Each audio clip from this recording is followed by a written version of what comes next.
জোয়ারে ভাসছে চট্টগ্রামের বিস্তীর্ণ জনপদ, পানিবন্দী লাখ লাখ মানুষ। বৃষ্টির দাপট কমবে ঢাকায়, কয়েক জেলায় আছে বৃদ্ধির পূর্বাভাস।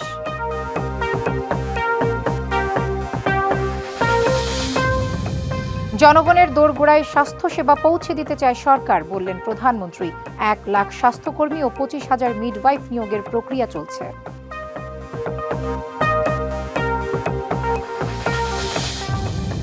৭১ নিয়ে বিতর্কিতদের ক্ষমা চাওয়া উচিত। ক্র্যাকডাউনের আগে স্বাধীনতার ঘোষণা দিতে রাজি হননি শেখ মুজিব, মন্তব্য মুক্তিযুদ্ধ মন্ত্রী ও স্পিকারের।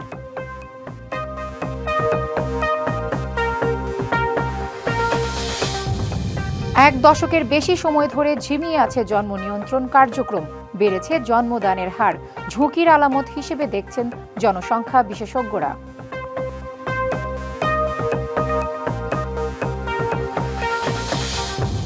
জাপানে আঘাত হেনেছে কয়েক দশকের মধ্যে শক্তিশালী টাইফুন বাভি। তীব্র শক্তিতে এগোচ্ছে তাইওয়ানের দিকে। চীনে সরানো হলো 10 লাখ বাসিন্দাকে। দেখছিলেন সংবাদ শিরোনাম, এবার জানাবো খবরের বিস্তারিত। আপনাদের সাথে আছি আফসানা পিয়া। ঢল আর বৃষ্টিতে পাহাড় থেকে সমতল পানিতে থই থই। অনেক এলাকায় বসতবাড়িতে পানি তলিয়ে গেছে ফসলের ক্ষেত। পানিবন্দী মানুষের দিন কাটছে চরম দুর্ভোগে। অনেক জায়গায় পানি কমতে শুরু করায় দেখা দিয়েছে তীব্র ভাঙনের শঙ্কা। এদিকে প্রাকৃতিক দুর্যোগের আশঙ্কায় বান্দরবানের সব পর্যটন কেন্দ্র বুধবার পর্যন্ত বন্ধ ঘোষণা করা হয়েছে।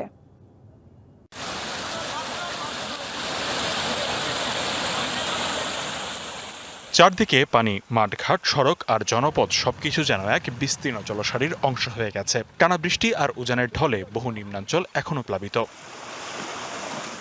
কোথাও বাড়িঘরে পানি, কোথাও ডুবে আছে ফসলি জমি। সব মিলে থমকে গেছে স্বাভাবিক জীবনযাত্রা। অতিবর্ষণে রাঙামাটির বিভিন্ন স্থানে পাহাড় ধস ও নিম্নাঞ্চল প্লাবিত হয়েছে। বাঘাইছড়ি, বিলাইছড়ি ও চুরাছড়ি উপজেলার ৩০টি গ্রামে পানিবন্দী প্রায় ২০,০০০ মানুষ। ২০৪টি আশ্রয় কেন্দ্রে অবস্থান করছে ৩৫,০০০-এর বেশি মানুষ। রাস্তাঘাট দুর্ভোগ, বাড়িঘর ভাঙে গেছে, ইট মারি এখানে পড়ছে। দুম করে একটা শব্দ হইলো, শব্দ হওয়ার পর দেখি যে আমাকে ওই শহর উপরেই মনে করেন মাটি চাপা পড়ে গেলাম। ঢল আর বৃষ্টিতে বান্দরবান শহরের নিম্নাঞ্চল প্লাবিত হয়েছে। কোথাও কোথাও হাঁটু থেকে কোমর সমান পানি। এতে স্বাভাবিক চলাচল ব্যাহত হচ্ছে। এখনও বান্দরবানের সাথে বিচ্ছিন্ন সড়ক যোগাযোগ। খাগড়াছড়িতে মাইনী ও চেঙ্গি নদীর পানি কমতে শুরু করায় বন্যা পরিস্থিতির উন্নতি হচ্ছে। একই সঙ্গে ধীরে ধীরে স্বাভাবিক হচ্ছে সড়ক যোগাযোগ। হবিগঞ্জের কুশিয়ারা, সুতাং ও খয় নদীর পানি বাড়ায় তলিয়েছে যমুনাবাদ, আউশপাড়া ও সুলতানশি সহ আরো বেশ কিছু নিম্নাঞ্চল। পানিবন্দী কাটছে এসব এলাকার মানুষের জীবন। হয়ে গেছে, আমরা বাড়ি ঘর থাকা মা সমস্যা দেখা দিছে। বাচ্চা চালু আমরা অসহায় পড়ছি, আমরা কই যাইমু। মাদ্রাসা, বাড়ি ঘর, লালমনিরহাটে তিস্তার পানি কিছুটা কমলেও ভোগান্তি কমেনি। চরাঞ্চলে সবজির ক্ষেত তলিয়ে গেছে। তীব্র ভাঙনের শঙ্কায় দিন কাটছে তিস্তা পাড়ের হাজার হাজার মানুষের। ঢলের তোরে শেরপুর, গাজীর খামার, নালিতাবাড়ির প্রায় ১০০ মিটার অংশ ধসে নদীগর্ভে বিলীন হয়েছে।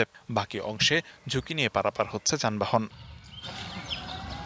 ঝিনাইগাতী উপজেলার ৩টি ইউনিয়নের অন্তত ২ থেকে ৩ কিলোমিটার পাকা রাস্তা ক্ষতিগ্রস্ত হয়েছে। পাহাড়ি ঢলে ভাঙে গেছে, মনে করেন যে রাস্তাঘাট এটা যে গাড়ি ঘোড়া চলতেছে, যে না দিলে চলাফেরা অসুবিধা। এটা যেন প্রতিরোধ করা হয়, এখানে দৃশ্যমান একটা কাজ দেখানো হয়, এই আশাবাদ আমরা ব্যক্ত করছি। বৈরী আবহাওয়ায় বিপর্যস্ত উপকূলের কিছু এলাকাও। ভোলার বিচ্ছিন্ন দ্বীপ উপজেলা মনপুরায় জলাবদ্ধতা সৃষ্টি হয়েছে। প্রায় ২০,০০০ মানুষ পানিবন্দী। নিম্ন আয়ের মানুষের মাঝে দেখা দিয়েছে খাদ্য সংকট।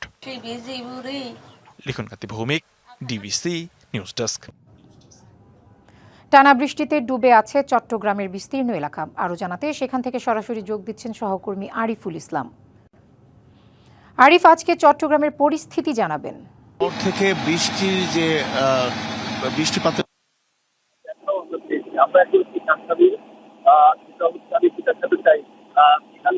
আমি পাঁচকালিয়াতে নৌকায় প্রায় ১০ কিলোমিটার আমি ঘুরেছি। সেখানে প্রত্যেকটা বাড়িতে আসলে শুধুমাত্র বাড়ি না, রাস্তাঘাট থেকে শুরু করে সবকিছু বাড়ির নিচে চলে গেছে। এমনকি এই যে এদিকে তাদের যে ত্রাণ সামগ্রী নিয়ে আসার যে বিষয়টা, সেটা কিন্তু আমরা দেখেছি সরকারি বা বেসরকারি ভাবে কয়েকজনকে আমরা দেখেছি, আমাকে সরকারি ভাবে কিন্তু কাউকে আমরা দেখিনি। তবে হ্যাঁ, সেনাবাহিনীর পক্ষ থেকেও কিন্তু কিছুটা ত্রাণ সামগ্রী আমাকে তাদের ক্ষেত্রে যে সহায়তা করায় সেটা কিন্তু আমরা দেখেছি। আপনি জানেন যে সাতকানিয়া এখানে তার 14টি ইউনিয়ন রয়েছে, তার 14টি ইউনিয়নের মধ্যে প্রায় ইউনিয়নই আসলে তারা এখন সেক্ষেত্রে বলা যায় মানুষের দুর্বিষহ অবস্থা, বিশেষ করে যারা নিম্ন মধ্যবিত্ত বা মধ্যবিত্ত, তারা কিন্তু কখনোই এই ত্রাণ সহায়তা হাত থেকে নেওয়ার অভ্যস্ত কিন্তু আসলে নেই। কারণ তারা ঘরেই বসে আছেন, ঘর থেকে বের হতে পারছে না। তারা আসলে মূলত ব্যাপক বিপাকে পড়েছেন, কারণ তারা কারো কাছে সাহায্য চাইতে পারছেন না। এছাড়া তারা ত্রাণ নিয়ে আসছেন। আমরা দেখেছি বিভিন্ন ভাবে বেসরকারি ভাবে তারা কিন্তু অনেকে ত্রাণ নিয়ে আসছেন, কিন্তু বিষয়টা হচ্ছে ত্রাণ পর্যাপ্ত থাকলেও ঠিক যে যাদের প্রয়োজন ত্রাণ নেই তারা আসলে ত্রাণগুলো পাচ্ছেন না। যেহেতু অনেক জায়গা থেকে দেশের বিভিন্ন প্রান্ত থেকে এখন ত্রাণ নিয়ে আসা শুরু হয়েছে, তো সেক্ষেত্রে যারা এখানকার স্থানীয় তারাই আসলে তাদেরকে দিক নির্দেশনা দিচ্ছেন কোথায় ত্রাণ যাবে, কোথায় কে কে ত্রাণ পাননি। এত ঢাকা ত্রাণ নিয়ে আসছেন তাদের আসলে চেনার কোনো উপায় নেই, তাই তাদের উপর নির্ভর করেই কিন্তু এই ত্রাণ সামগ্রীগুলো বিতরণ করা হচ্ছে, যা এক বা একাধিক তাদের যে আত্মীয় স্বজন রয়েছে তারা মূলত ত্রাণগুলো পাচ্ছেন। এই বিষয়গুলো কিন্তু আমরা অভিযোগ আকারে বিভিন্ন ভুক্তভোগীদের কাছ থেকে আমরা কিন্তু পেয়েছি। তারা বলছেন যে এখন পর্যন্ত কোনো ত্রাণ আসেনি, কিন্তু আবার এটাও বলছেন যে অনেকে নৌকা করে ত্রাণ নিয়ে এসেছেন, কিন্তু আমাদের ঘরের সামনে দিয়ে যাওয়ার পরে আমাদের কাছে কিন্তু ত্রাণ পৌঁছানি। সেই বিষয়টা কিন্তু নজর দেওয়ার আবেদন বা ভুক্তভোগীরা এখানে আসলে নৌকা করে 10 থেকে 15 কিলোমিটার আমি নৌকা করে ঘুরে বেড়াচ্ছি। তাহলে বুঝতে পারছেন যে সাতকানিয়া এই পুরো অঞ্চলটা প্রত্যেকটা জায়গাতে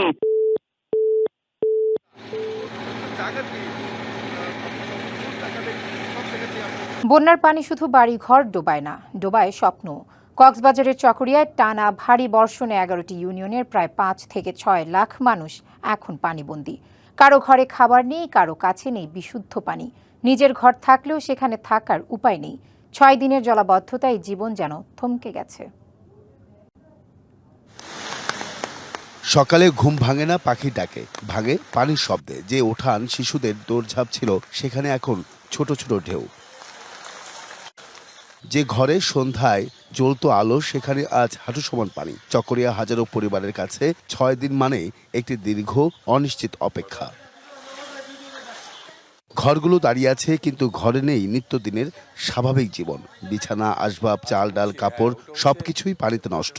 অনেকেই বাধ্য হয়ে আশ্রয় নিয়েছেন স্বজনদের বাড়িতে, আর যারা যেতে পারেননি তারা পানির মাঝেই কাটাচ্ছেন প্রতিটি দিন, প্রতিটি রাত। তাদের একটাই প্রশ্ন, আর কতদিন? খুব অসহায় আছি। তারপর আমাদের যে বিশুদ্ধ পানিগুলো আছে, আমাদের যে কলগুলো আসলে কলগুলো এগুলো ডুবে গেছে, ওগুলো ডুবার পরও 3 ফুট উপরে পানি। আশ্রয় কেন্দ্র নাই আমাদের এখানে, কিছু নাই।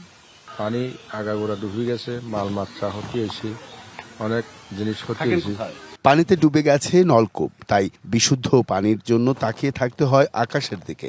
বৃষ্টির পানি এখন পান করার পানি, রান্নার পানি, বেঁচে থাকার পানি। প্রতিটি ফোঁটা যেন জীবনের সমান মূল্যবান। এখন আমরা এমন অসহায় আছি, আমাদের পাশে কেউ দাঁড়ায়নি। মনে করেন বিএনপি হোক, জামাত হোক, কোন দলে আমাদের পাশে দাঁড়ায়নি। কষ্ট করে থাকছি, এইরকমই কাঠের উপর থাকছি। সবচেয়ে কঠিন সময় পার করছে শিশুরা। ঘরে খাবার নেই, শিশু খাদ্য নেই, ওষুধ নেই। ক্ষুধার কান্না আর অসহায় বাবা মায়ের নীরব চোখ এই জনপদের সবচেয়ে বড় আর্তনাদ। চকরিয়া ইউনিয়নের ছিকলঘাট এলাকার চোখ যতদূর যায় শুধু পানি আর পানি। মসজিদের বারান্দায়, স্কুলের শ্রেণীকক্ষ, বাজারের দোকান সবকিছুই পানির নিচে। এখানে এখন মানুষের প্রতিদিনের যুদ্ধ কোনো শত্রুর বিরুদ্ধে নয়, পানির বিরুদ্ধে। বন্যার পানি একদিন নেমে যাবে, কিন্তু এই 6 দিনের অসহায়ত্ব আর বেঁচে থাকার সংগ্রামের গল্প চকরিয়া মানুষের মনে অনেক দিন পর্যন্ত রয়ে যাবে। Ariful Islam, DBC news, Chakaria, Cox's Bazar.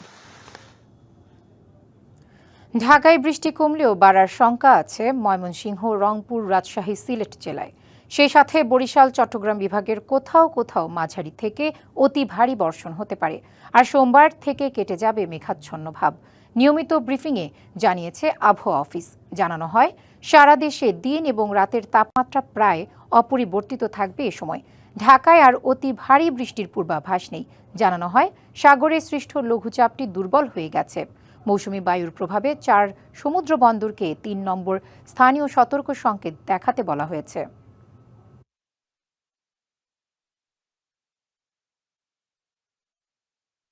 গতকালকে পর্যন্ত যে বৃষ্টি সর্বোচ্চ হয়েছে আমবাগানে 106 মিলিমিটার। তাছাড়া অন্যান্য জায়গায় বৃষ্টি অনেকটা কমেছে, যেটা গত পরশুদিন সর্বোচ্চ বৃষ্টিপাত ছিল 211, প্রায় চট্টগ্রামে 100 মিলিমিটার কম বৃষ্টি হয়েছে। যদিও 100 মিলিমিটার এটা অতি ভারী বর্ষণ, এটা গ্র্যাজুয়ালি ওইদিকে বৃষ্টি কমে যাচ্ছে। আমরা আশা করি যে আগামী 24 থেকে 48 ঘন্টার ভিতরে ওইসব জায়গাতে বৃষ্টি আরো কমে যাবে। স্বাস্থ্যসেবা জনগণের দোরগোড়ায় পৌঁছে দিতে কাজ করছে সরকার, বললেন প্রধানমন্ত্রী তারেক রহমান। বিশেষজ্ঞ চিকিৎসকদের প্রান্তিক পর্যায়ে সেবা দেওয়ার আহ্বান জানিয়ে সরকার প্রধান বলেন, ঢাকামুখী রোগীর চাপ কমানোর পাশাপাশি প্রান্তিক পর্যায়ে চিকিৎসা সেবা নিশ্চিত করা হবে। 1 লাখ স্বাস্থ্যকর্মী ও 25,000 মিডওয়াইফ নিয়োগের প্রক্রিয়া চলমান, জানান প্রধানমন্ত্রী। চিকিৎসক তৈরির বিদ্যাপীঠ, একই সঙ্গে ভাষা আন্দোলন, মুক্তিযুদ্ধ থেকে শুরু করে দেশের প্রতিটি প্রগতিশীল ও গণতান্ত্রিক আন্দোলনের ইতিহাসেও অনন্য অবদান রয়েছে ঢাকা মেডিকেল কলেজের। শনিবার সকালে সেই ঐতিহ্যবাহী প্রতিষ্ঠানের 81তম প্রতিষ্ঠাবার্ষিকী উপলক্ষে আয়োজিত উদ্বোধনী অনুষ্ঠানে যোগ দেন প্রধানমন্ত্রী তারেক রহমান। অনুষ্ঠানের শুরুতে স্বাস্থ্য ব্যবস্থার আধুনিকায়নে ডিএমসিয়ানদের ভাবনা শীর্ষক এক উন্মুক্ত আলোচনায় অংশ নেন সরকার প্রধান। এ সময় বিভিন্ন পর্যায়ের তরুণ চিকিৎসকদের মতামতের জবাব দেন তিনি। আগামী 5 বছরের মধ্যে সকল উপজেলার 50 বেডের হাসপাতাল বা 30 বেডের হাসপাতালকে আমরা একসাথে করব এবং ওখানে ল্যাব ফ্যাসিলিটি সহ অন্যান্য ফ্যাসিলিটি গড়ে তুলতে যাচ্ছি, যাতে এই যে আপনার কাছে 700 রোগী 2 দিনে আসলো, এই 700 আসার পরিমাণটা যাতে কমে যায়। কিন্তু এখানে তো আমরা ওই স্ট্রাকচারগুলো বিল্ড করতে পারবো গভর্নমেন্ট থেকে, কিন্তু সার্ভিসটা তো আপনাদেরকে এনশিওর করতে হবে। বিশেষ অতিথির বক্তব্যে প্রধানমন্ত্রী সহধর্মিণী ডাক্তার জুবাইদুর রহমান স্মৃতিচারণ করে ঢাকা মেডিকেল কলেজের সাফল্য কামনা করেন। একটি আশ্বস্ত করার বাক্য একটি ওষুধের মতো কাজ করে। চিকিৎসা বিজ্ঞানের ভিত্তি জ্ঞান হলেও চিকিৎসা পেশার প্রকৃত ভিত্তি মানবিকতা। চিকিৎসা বিজ্ঞানের অগ্রযাত্রা যতই প্রযুক্তি নির্ভর হোক না কেন, তার কেন্দ্রবিন্দুতে সবসময় মানুষই থাকবে। আনুষ্ঠানিক বক্তব্যে প্রধানমন্ত্রী এবারের বাজেটে স্বাস্থ্য খাতকে বিশেষ গুরুত্ব দেওয়া হয়েছে উল্লেখ করে এই খাত নিয়ে সরকারের বিভিন্ন পরিকল্পনা তুলে ধরেন। এই বছর যে বাজেট আমরা বেশি রেখেছি শুধু তাই নয়, এটার সাথে সাথে সরকার বিভিন্ন চিকিৎসা সামগ্রী কয়েকটি ক্ষেত্রে বেশ ব্যয় কমানোর চেষ্টা করেছে। গত 1 মাস 2 মাস আগেও যেই খরচটা লাগতো, এই আগামী 1 মাস পর থেকে, আজকে থেকে শুরু হয়ে গেছে, আগামী দিনগুলোতে এই খরচটা অনেক কমে যাবে। ফলে অনেক ফ্যামিলি, অনেক মানুষের অনেকটা রিলিফ হবে। চিকিৎসকদের কাছে প্রধানমন্ত্রী প্রত্যাশা করেন একটি বড় সংখ্যা বিদেশে চলে যাচ্ছে চিকিৎসার জন্য, তাদেরকে আস্থায় ও বিশ্বাসে আনার। প্রতি বছর বাংলাদেশ থেকে +- $5 বিলিয়ন চলে যাচ্ছে বিদেশে চিকিৎসার জন্য। আমাদের দেশের বহু মানুষ, লক্ষ লক্ষ মানুষ বিদেশে যাচ্ছেন চিকিৎসা করাতে। আমরা কেন পারবো না এই পরিস্থিতিটির পরিবর্তন করতে? এটি আমরা কোনো আইন দিয়ে করতে পারবো না। এটি একমাত্র সম্ভব হবে আপনাদের সঠিক সুষ্ঠু চিকিৎসা প্রদানের মাধ্যমে। দেশে চিকিৎসায় গবেষণা বাড়াতে বিভিন্ন উদ্যোগ নেওয়া হয়েছে বলেও জানান তারেক রহমান। এর বাইরেও রোগীদের চিকিৎসা সেবা নিশ্চিত। এর আগে ঢাকা মেডিকেল কলেজ ক্যাম্পাসে প্রধানমন্ত্রী ও তার সহধর্মিণীকে স্বাগত জানান শিক্ষার্থীরা। এরপর ঢাকা মেডিকেল কলেজ পরিদর্শন করেন প্রধানমন্ত্রী এবং স্বাস্থ্য শিক্ষা অধিদপ্তরের হোস্টেল প্রকল্পের আওতায় 2টি ছাত্রী হোস্টেলের নির্মাণ কাজের ভিত্তিপ্রস্তর স্থাপন করেন। ডিএমসি প্রাঙ্গণে বৃক্ষরোপণও করেন প্রধানমন্ত্রী। ঢাকা মেডিকেল কলেজের প্রতিষ্ঠা বার্ষিকী অনুষ্ঠানের আনুষ্ঠানিক উদ্বোধন করেন প্রধানমন্ত্রী। Anwar Hossain, DBC news, Dhaka. জাতিকে ঐক্যবদ্ধ করতে ৭১ নিয়ে বিতর্কিতদের দায় স্বীকার করে ক্ষমা চাওয়ার আহ্বান জানিয়েছেন মুক্তিযুদ্ধ বিষয়ক মন্ত্রী অ্যাডভোকেট আহমেদ আজম খান। আর স্পিকার হাফিজউদ্দিন আহমেদ দাবি করেন, ক্র্যাকডাউনের আগে অনুরোধ সত্ত্বেও স্বাধীনতার ঘোষণা দিতে রাজি হননি শেখ মুজিবুর রহমান। মুক্তিযুদ্ধে ইস্ট বেঙ্গল রেজিমেন্টের ভূমিকা শীর্ষক এই আলোচনা সভার আয়োজন করে অবসরপ্রাপ্ত সেনা কর্মকর্তাদের সংগঠন রাওয়া। এতে যোগ দেন জাতীয় সংসদের স্পিকার, মুক্তিযুদ্ধ মন্ত্রী সহ সাবেক সেনা সদস্যরা। এ সময় স্বাধীনতার পক্ষে বিপক্ষে কথা বলে দেশকে বিভক্ত না করার আহ্বান জানান মুক্তিযুদ্ধ মন্ত্রী আহমেদ আজম খান। যারা ৭১-এ মুক্তিযুদ্ধের বিপক্ষ হয়ে দাঁড়িয়েছিলেন, তাদেরকে এগিয়ে আসতে হবে জাতির সামনে তাদের এই বিষয়টাকে অকপট স্বীকার করে জাতির সামনে তাদেরকে ক্ষমা চাইতে হবে। স্পিকার বীর মুক্তিযোদ্ধা হাফিজউদ্দিন আহমদ অভিযোগ করেন, মুক্তিযুদ্ধ পরবর্তী ইতিহাস সঠিকভাবে তুলে ধরা হয়নি। ক্র্যাকডাউনের অব্যবহিত পূর্বে প্রথম প্রধানমন্ত্রী তাজউদ্দিন সাহেব, আওয়ামী লীগের সাধারণ সম্পাদক, তিনি শেখ মুজিবুর রহমানের কাছে গিয়ে বলেছেন যে পাকিস্তানিরা আক্রমণ করতে যাচ্ছে, দেশের মানুষ স্বাধীনতা চায়, এখনো সময় আছে, আপনি স্বাধীনতা ঘোষণা করুন। শেখ মুজিবুর রহমান সাহেব বললেন যে না, আমি বিচ্ছিন্নতাবাদী হতে পারি না, পাকিস্তান ভাঙাতে আমার কোনো অবদান থাকুক এটি আমি চাই না। ইস্ট বেঙ্গল রেজিমেন্টটি মুক্তিযুদ্ধের সময় প্রতিরোধের ভিত্তি গড়েছিল বলেও মন্তব্য করেন স্পিকার। ফজলে রাব্বি সৌরভ, ডিবিসি নিউজ, ঢাকা। এক দশকের বেশি সময় ধরে জন্ম নিয়ন্ত্রণ কার্যক্রম ঝিমিয়ে পড়েছে, ফলে দেশে সন্তান জন্মদানের হার বেড়েছে।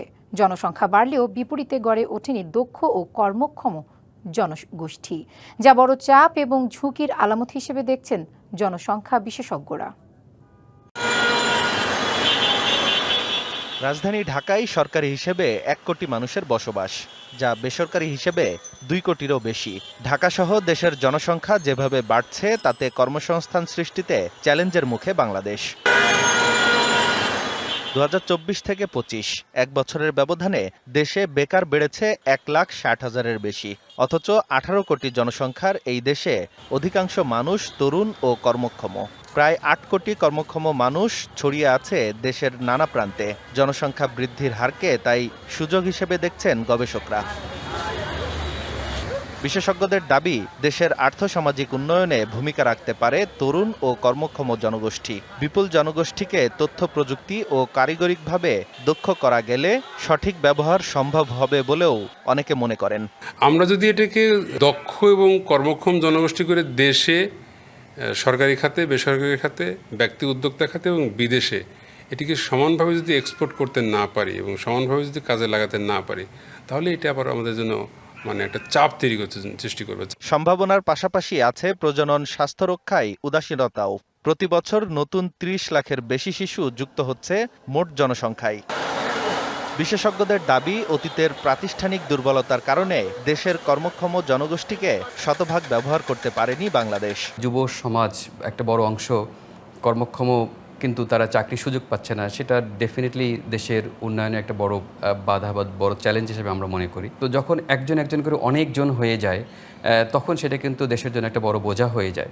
পরিবার পরিকল্পনা পদ্ধতির যে সুবিধা অসুবিধাগুলো সেটা যেমন জানাতে হবে লোকজনদেরকে, সেটা আমরা কিছুটা ব্যর্থ হচ্ছি আমার কাছে মনে হচ্ছে। এবং এই যে সরবরাহটা নিশ্চিত করা, তার জন্য যে সেবা দেওয়াটা যেটা প্রয়োজন, সেটাও কিছুটা ব্যাহত হচ্ছে গত কয়েক বছরে। বেসরকারি উন্নয়ন সংস্থাগুলোর মতে, প্রজনন বিষয়ে সিদ্ধান্ত নেয়ার ক্ষেত্রে একটি স্বাধীন ও মর্যাদাপূর্ণ পরিবেশ গড়ে তুলতে হবে।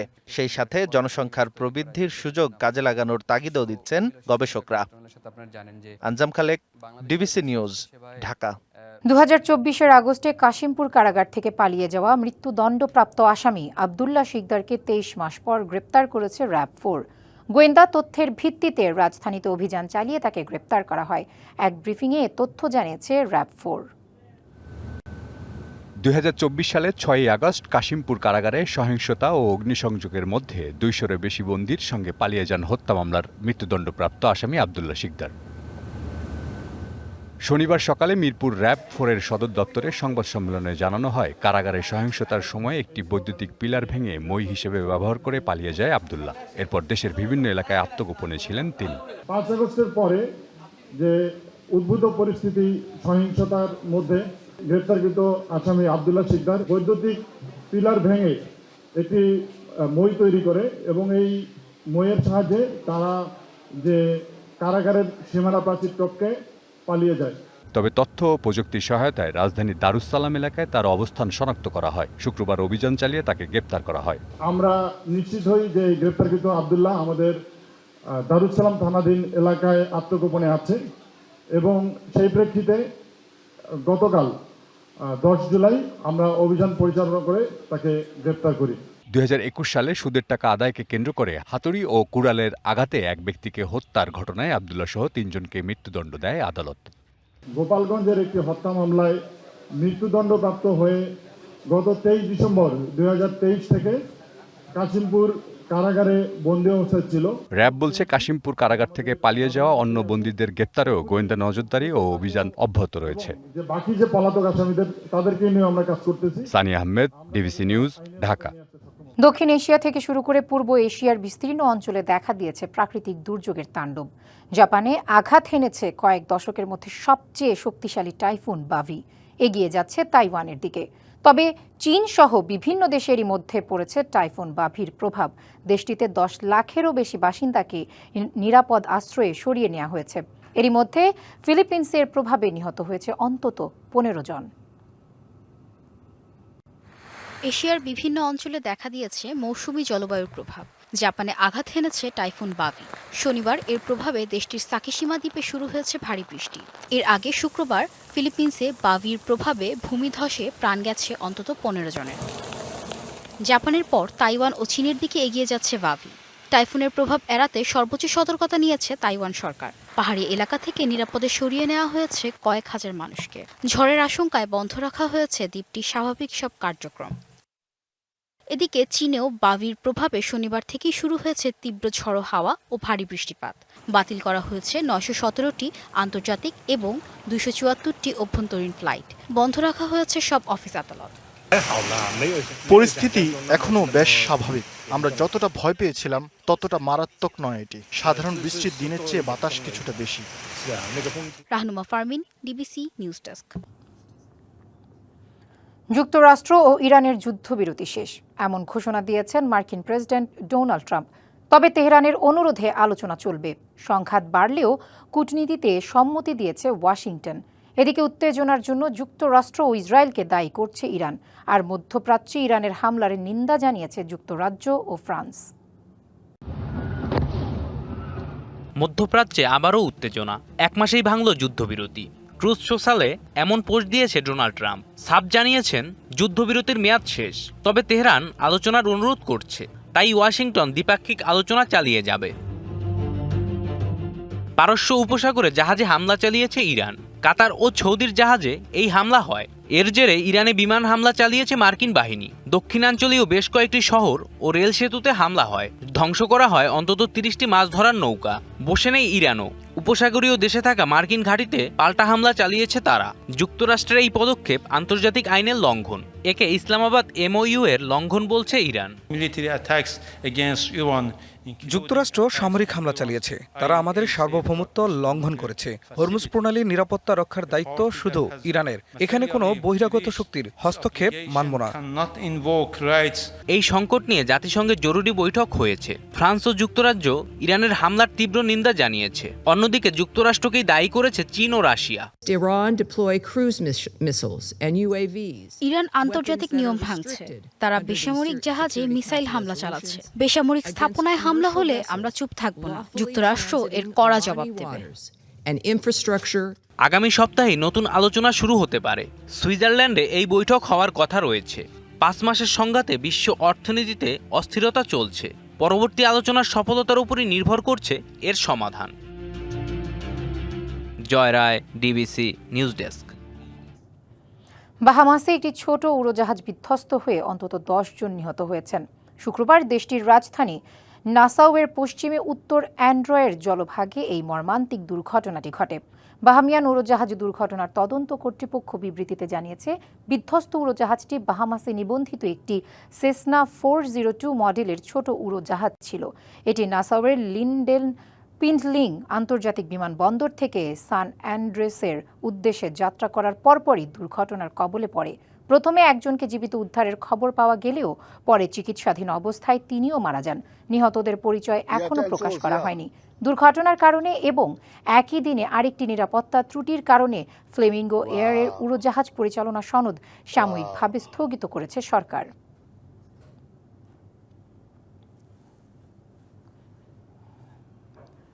যুক্তরাষ্ট্রের লস অ্যাঞ্জেলেসে দ্রুত ছড়িয়ে পড়ছে দাবানল। স্থানীয় সময় শুক্রবার দুপুরে আগুনের সূত্রপাতের পর তা দ্রুত ছড়িয়ে পড়ে। কয়েক ঘন্টার মধ্যেই প্রায় 1300 একর জুড়ে বিস্তৃত হয়। এই আগুন লস অ্যাঞ্জেলেস কাউন্টির উত্তরাঞ্চলের ল্যানো এলাকার কাছে শুরু হয়ে অ্যাঞ্জেলেস ন্যাশনাল ফরেস্টে ছড়িয়ে পড়ে। পরিস্থিতি নিয়ন্ত্রণে অতিরিক্ত দমকল কর্মী ও অগ্নি নির্বাপন সরঞ্জাম মোতায়েন করা হয়েছে। কিছু স্থাপনা ঝুঁকির মুখে থাকলেও এখন পর্যন্ত কোনো হতাহতের খবর পাওয়া যায়নি। কর্তৃপক্ষ জানিয়েছে, দক্ষিণ ক্যালিফোর্নিয়ায় তীব্র তাপপ্রবাহ, কম আর্দ্রতা এবং শুষ্ক আবহাওয়া দাবানল দ্রুত ছড়িয়ে পড়ার অন্যতম কারণ।